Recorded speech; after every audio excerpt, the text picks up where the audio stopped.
Guys, এটা কি বলো তো? এটা হচ্ছে এক জায়গায় অষ্টম প্রহর হচ্ছিল, সেইখানে হরিনাম কীর্তন হচ্ছিল। ওইখানে আমরা মালসাভোগ দিয়েছিলাম। কিন্তু আমি এতদিন মালসাভোগ দেখেছি চিড়ে মুরকি, নানান রকম ফল, দই খই এসব দিয়ে করা, আর সেই প্রসাদই খেয়েছি বারবার।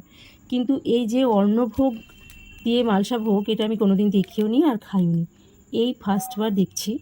তো এটা আমরা খুলি এবার, দিয়ে তোমাদের সাথে শেয়ার করব। কেমন? এই দেখো, এটাকে ওপেন করছি আস্তে আস্তে।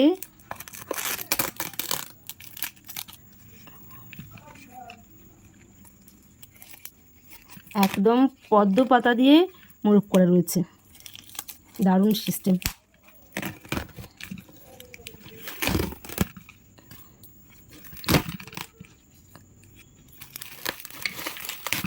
তোমরা এরকম অন্ন দিয়ে মালসাভোগ দেখেছো এরকম পদ্ম পাতায় মোড়া? এই দেখো অন্নপ্রসাদ। তো চলো এবার প্রসাদ বিতরণ করি।